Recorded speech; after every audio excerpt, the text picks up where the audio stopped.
Today we discuss about in-place element structure. Basically, it is available over here in the structures. This is my in-place element structure. Today we discuss about this. The use in-place element structure to control how the LabVIEW compiler performs common operations more efficiently than traditional LabVIEW programming methods to increase memory and VI efficiency. Many LabVIEW operations require LabVIEW to copy and maintain data values in memory. So, decreasing execution speed and increasing the memory usage by use of in-place element structure. You just drag and drop this over here. This is my in-place element structure. Visual view. The in-place element structure uses border nodes or nodes that are attached to the border of the in-place element structure to perform different data operations.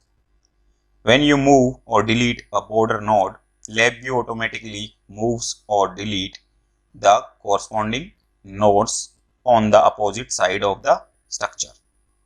The in-place element structure can execute common LabVIEW operations, like if you want to know the types of operations by the in-place element structure.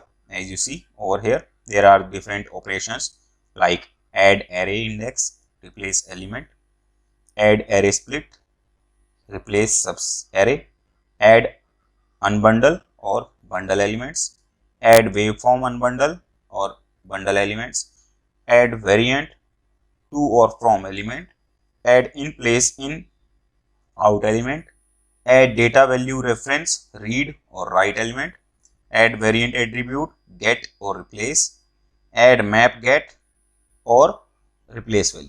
You can use these operations. So today we use first operations.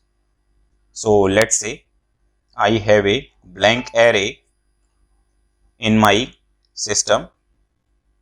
So over here, this is my one-dimensional array of integer type. So I just convert it to integer. This is my array, one-dimensional array. I just drag it and put some values inside it. Let's say 23, 25, 56, 78. Okay, so this is my input array. So I just name it. Then just go to array operations, select index array, and I want to just change some specific value. Let's say over here I just create a control for the index, and I want to perform some operations on it and replace the subset. So let's say I want to just change the second position, because this is my 0, 1, 2. So let's say it is 2, index value is 2, and I want to just change this index value, and I want to just increment it. So over here,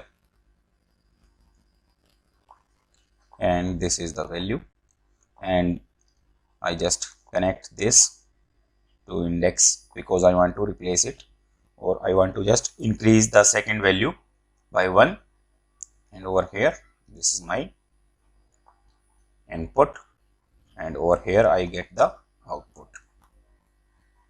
So this is my output array. So when I perform this, so over here it is without in place array. So when I hit on run button, as you see, 23, 24, it is 65, over here it is 66. So using this operation, it is done without the use of in place array. When you use in place array, so just go to structures, in place, drag and drop over here, go to the edge, right click, add array index. As you see over here, this is array operations. As you see over here, this is array index and replace elements are on the border.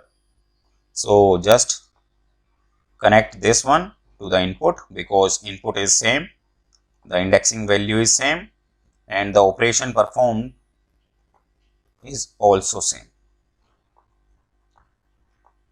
So just connect this.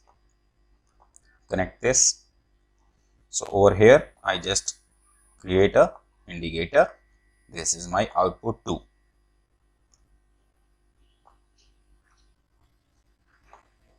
This is my